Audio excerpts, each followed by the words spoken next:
Boom, boom! How's it going? How's it going? It is I, your boy TJ, and today we are going to be talking about such a heated topic. I have received numerous questions on this topic here, and this question here that a lot of people have been asking me is, TJ, when should I buy a house with my partner? At first, I thought this partner was a business partner, and then I realized that a lot of people would just say partner. I'm like, but you can buy a property with a partner anytime. And then I started responding and I said, which partner are we talking about? And I realized it's a bed partner. So when should you buy a house with your partner? That's the question here that we are going to be answering today. So we are assuming that these two, many are two, because there's lots of them that have asked me, are probably dating and are not married, or maybe they just got married. I don't know. But they've asked the question, and I would like to answer today. And by the way, if you feel that you can answer this question in the comments, let me know. We can all talk about this. This channel is all about provoking the thoughts around property and to give the best information that we have available to us. So let me jump on to answer the question, why should you buy, when should you buy a property with your partner?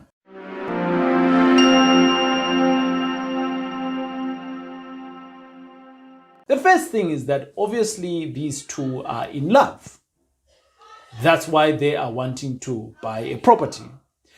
The second thing is that potentially one of the two people is seeing a long term in the relationship. Well, not everyone here. It looks like one of the two. Because if the other one is asking the question, when should we be buying the property? It basically means that the other one hasn't consented yet. They haven't given their consent yet, and it's in the other one's thoughts of when. So which means that the other person is seeing a long term, but the other one hasn't been there yet. So how do we make the other one get there? Well, it's a conversation. It's a conversation that we need to have in the relationship. Hey, would you like to buy a house? Yes. Oh, okay, cool. But then, if you are the one who's going to ask about, I think all of my girlfriends are going to be like, oh, TJ, you can't ask that question. No, Ngeke, because now you're sending signals that you want to get married. So I'm like, but is that not the... So all of a sudden, the Uncle TJ in me now is coming up, and we want to talk about the getting married. Is it wrong for you to buy the property before you even get the ring on the finger? Oh, wrong hand. Sorry. Oops, I'm not even wearing my own ring. Yes, I am married, happily married. Yes, I generally don't wear a ring when I'm at home. My wife knows that I'm married to her. She's here anyway, isn't it? So I don't wear it. Anyway, yeah. I guess this particular person here is actually thinking about that. So the question is in here, and they haven't poked the other person. Now, the other reason could be that at the moment, you see the need of buying a property because maybe it's painful paying for rent. That's the other reason, right? But hold on.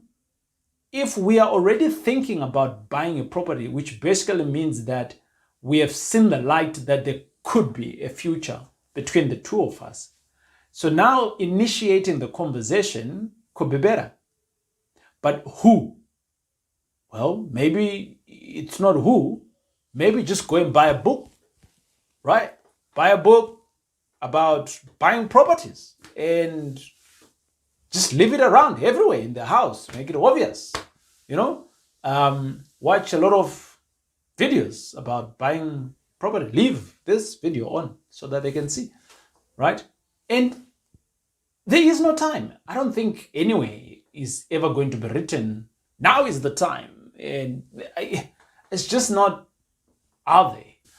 So, because someone else is seeing a long-term relationship in this, the question that we need to be asking ourselves is that this particular property should not be an emotional decision about us now talking about whether we need to be investing or whether we need to be buying this.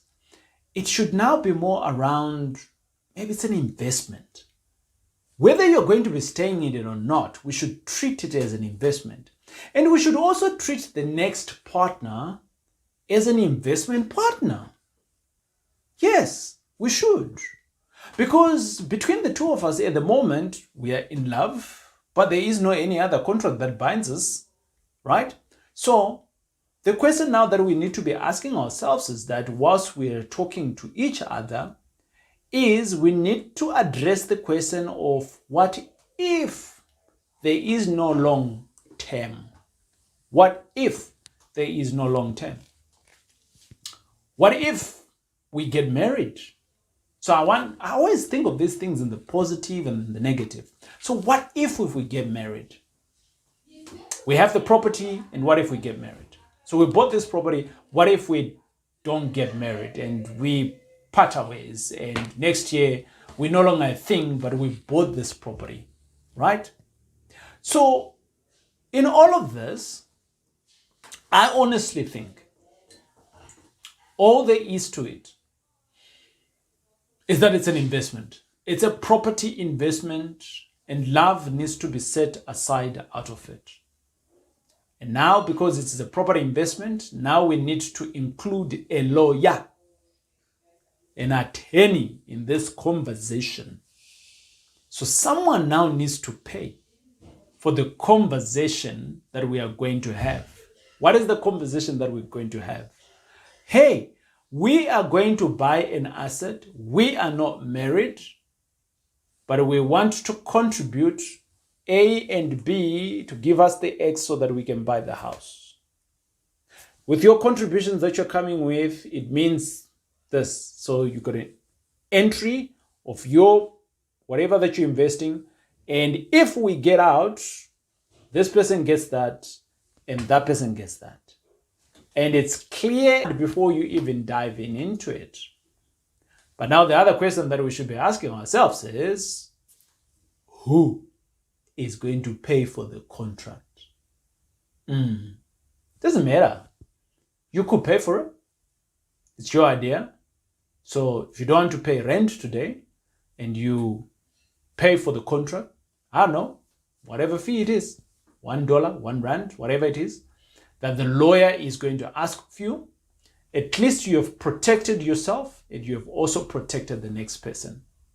And when you now go into that deal, buying it, whether you're going to be staying in it, whatever improvements that you're going to do, it's very clear in the contract what will happen when you part ways. Or if you continue staying together, it is very clear. I know we don't normally talk about these things, but we are also humans before we are property investors. So this is why I thought, let me have these conversations. At first, when the emails came through, I was like, let me not talk about it. I don't want to talk about other people's issues in their relationships. I don't want to be that person. But I realize as Uncle TJ, I have to. It is a national duty that comes through to me that I have to convey the message that before we are property investors, before we make the money, we are still human. But how do we deal with our humaneness? And how do we deal with the person that is coming with us on this journey? I hope the message has been clear. Or should I say my video being clear and the message is clear?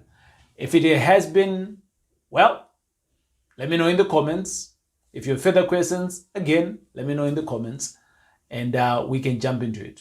Ladies and gentlemen, thanks a lot for watching me. And